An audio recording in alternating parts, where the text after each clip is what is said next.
In this video, I'm going to show you several astonishing lost maps of ancient Africa and the Sahara, which blew me away, as what's shown on these maps is simply not supposed to be possible, and the implications of which are absolutely enormous, as you'll see by the end of this video. And it's hard to know which map to show you first, so let me start by asking, why on earth does a map that was created closer to 500 years ago, and which also happens to be one of the world's first ever maps to depict the entire continent of Africa as a whole, clearly illustrate lakes, rivers, and even a dense forest the size of Texas in the middle of the Sahara Desert, which, needless to say, is obviously far different than the vast, barren, continental-sized desert that we all know it for today. And if you think it's odd to see lakes, rivers, and lush vegetation in the Sahara, wait until I show you what else is hiding on this map later in the video. But first, it must be mentioned that considering that this map was created by Sebastian Münster, who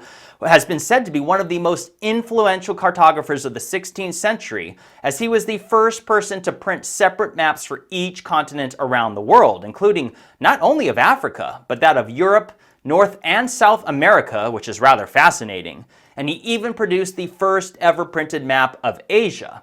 So it would seem to me that a mapmaker as sophisticated and acclaimed as Sebastian Münster would have had some reason to explicitly detail the Sahara with a diverse network of lakes, rivers, forests, instead of the inhospitable, sandy desert place that it is today. And this caused me to go down the so-called rabbit hole in search of the oldest maps of Africa, and I could not believe just how many show the Sahara saturated with lakes, rivers, and even numerous cities and settlements scattered throughout the region. Whether it be this striking map created in 1482 by German printer Reinhard Holl, and upon closer inspection, you can see not only rivers and lakes, but numerous cities blanketing the entire region. Again, what on earth is all of this doing in the middle of the Sahara on a 500-year-old map? In fact, there are others which show walled cities and even castles throughout the region as well.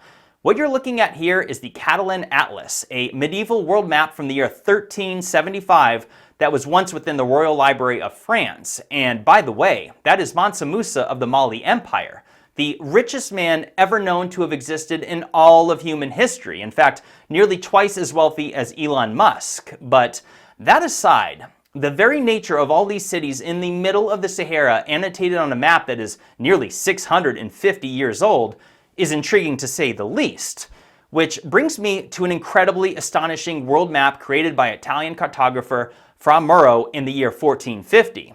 First, observe that it is orientated south, so let me flip it over so you can more easily get your bearings on the direction Africa is facing. But from here, let's again flip it back and observe the Sahara from the original southerly facing, so you can distinctly see that most of the Sahara is absolutely teeming with cities. Where did all of these civilizations go? I have to say that I find this map to be quite interesting, and I will come back to it later in this video as there is a significant detail that must be discussed. But you must first understand that there is no shortage of these vintage maps of Africa and the Sahara. Whether it be this one from the year 1578 by renowned Flemish cartographer Gerardus Mercator, which is based on the work of Ptolemy, and as you can clearly see, annotates a river network traveling horizontally, or east and west, through the Sahara. Or take this map created by Italian engraver Fernando Bertelli in 1565, which blatantly shows three massive lakes connected by a river system. In fact, if you go back nearly 6 decades earlier, you'll find something quite thought-provoking, which is this massive world map created in the year 1507 by the prominent German cartographer Martin Waldseemüller, who, by the way, is the guy that gave the so-called New World the name America, which originates from this very map, and upon a closer inspection, clearly shows the Sahara Desert buzzing with cities that follow along a system of rivers and lakes, again, on a map that was created more than 500 years ago. I think I'm starting to notice a pattern here. And if what I've showed you so far isn't already strange enough, this is where things get even more interesting and will continue to escalate through the rest of the video. Now let me first say that I am not suggesting that these various 500- and 600-year-old maps are actually depicting the Sahara with lakes, rivers, and forests at that time, but rather that these maps are evidence of a lost ancient knowledge of what the Sahara was like between 5 and possibly even more than 10,000 years ago, and here's how you know. As I have of course shared in multiple prior videos, scientists have only just learned within the last decade, through modern scientific studies, that the Sahara Desert was green and tropical as recently as 5,000 and 6,000 years ago, literally tens of thousands of years more recently than previously thought, per the African humid period. A truly fascinating fact that surprises most people when they hear it for the first time, as most all of us were taught that the Sahara Desert was millions of years old. Which brings us to the thought-provoking question, which is, why is there a map created in the year 1502 literally showing a green Sahara? This is a Portuguese world map called the Contino Planisphere, named after Alberto Contino, and smuggled to Italy from Portugal well over 500 years ago. Honestly, how have I never seen or heard of this map before? And why on earth does it so blatantly display the Sahara with such a lush tropical environment? And if you look closely, you can clearly see the details of trees and vegetation within.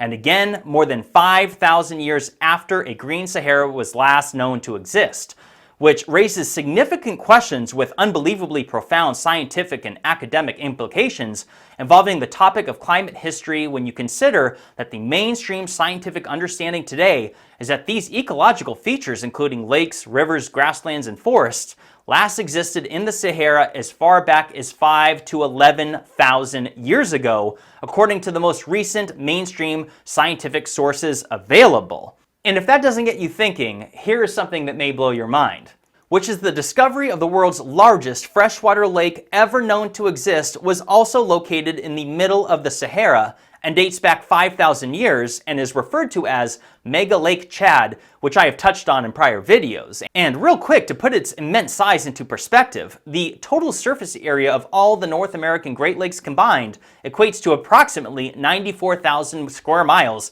of aggregate surface area, whereas Lake Chad equated to approximately 150,000 square miles of surface area all by itself.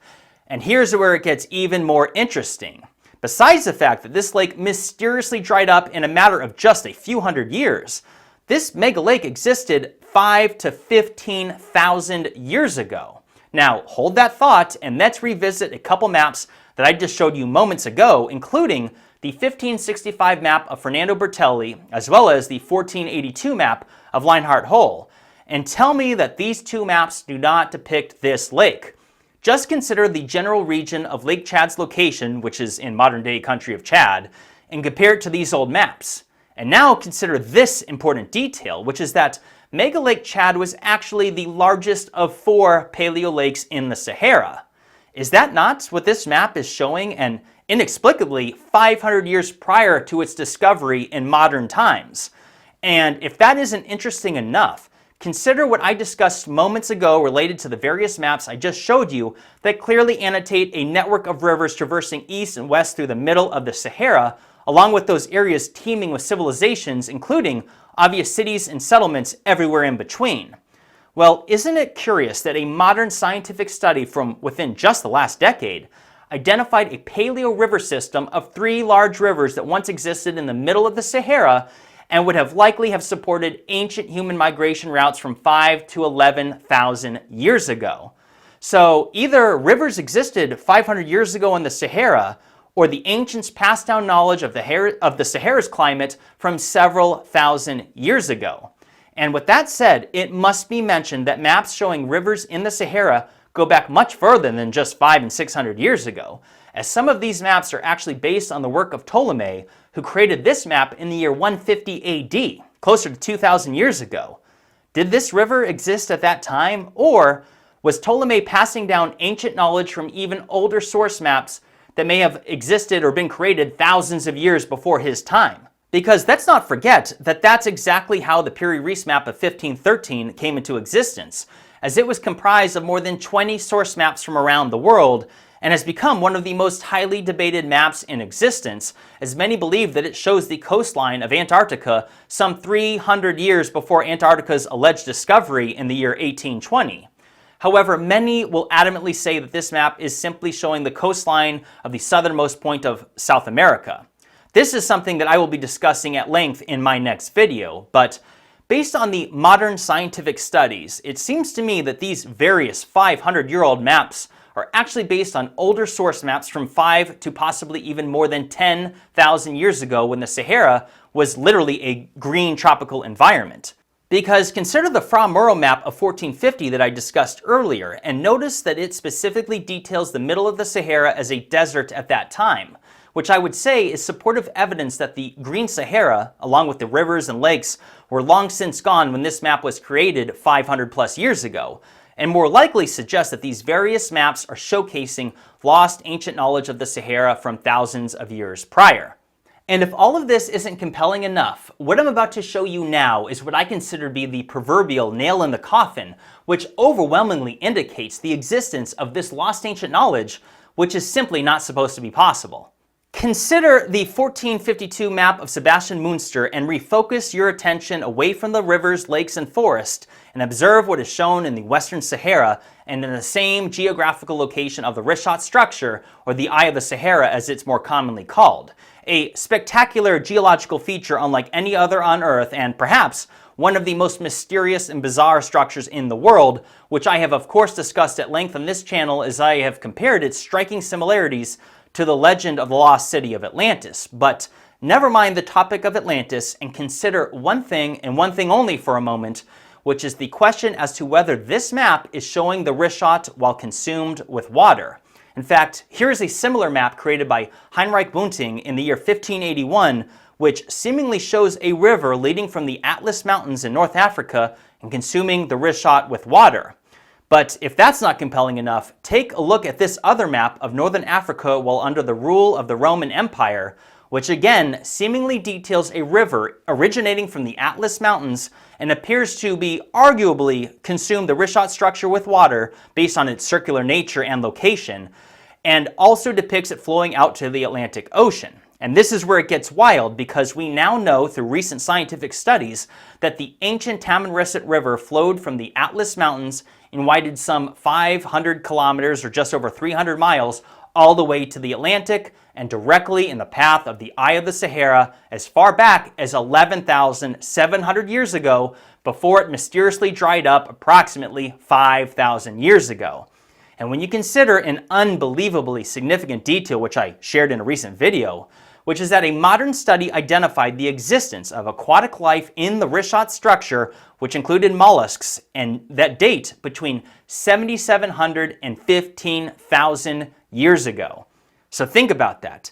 These maps may literally be depicting ancient knowledge dating as far back as closer to 8,000 years ago, because the Richat did indeed have water in it at that time, and it seems to me that these two maps are detailing the extinct Tamanrasset River, which once flowed through this exact location. So how and why is it seemingly shown on these maps 5,000 years after? And real quick, while I'm at it, does the nearly 700-year-old Catalan Atlas map also show the circular Richat structure with water flowing into it from the Atlas Mountains? Perhaps, as that is hard to say either way. And by the way, going back to the Piri-Reis map of 1513, most discussion about it is focused entirely on whether it depicts the coastline of Antarctica. However, when you examine this map, you realize that it does show a small portion of the Sahara, which may also show the Richat with water in it based on the circular nature of this feature you see here, and seemingly with a settlement in the middle, which is in the same general location of the Richat. That is certainly debatable, and maybe it is and maybe it isn't, but it is something interesting and worthy of mention, as it is yet again on another 500-plus-year-old map. But if you want to see a particularly fascinating detail to ponder over that I would consider to be the epitome of bizarre, let's go back to the Münster map of 1452 and notice what is illustrated here. What on earth is a giant, white, naked, one-eyed cyclops creature doing in the middle of what is in modern-day Nigeria and Cameroon? When I first saw this, I was like, what is that? But it's most likely that several hundred years ago, European explorers came across an elephant skull for the first time, and their fears and imaginations went wild. And to be fair, if you had no prior knowledge of the existence of elephants and their unique trunks, it wouldn't be hard to assume this was a giant one-eyed creature. And it is also believed to be the origin of the ancient Greek mythology for Cyclops. But I digress, as I have to say that the only thing stranger than all the various maps that I've shared with you throughout this video is the fact that so few people have ever even seen or heard of them before. But the very fact that virtually none of them are taught in school and that their contents are not included in modern debates involving Earth's climatical history, it seems to me that their absence in these conversations is highly unfortunate. Honestly, I think these maps stand to upend much of the modern discussion of our climate, which has sadly become highly political in recent times. I mean, where did all of the rivers, lakes, forests, and cities in the middle of the Sahara go? Definitely leave a comment and share your thoughts on everything that's been discussed in this video. Are these maps showing evidence of a lost ancient knowledge that from several thousand years earlier involving Earth's climatical history? Or is it possible that the Sahara Desert's climate was vastly different some 500 and 600 years ago? Definitely something fun to think about. But with all that said, my name is Jimmy Corsetti. My channel is called Bright Insight. Hit the like button and subscribe. And stay tuned for my next video, which I suspect is going to be incredibly thought-provoking for many people. All that said, take care, everyone.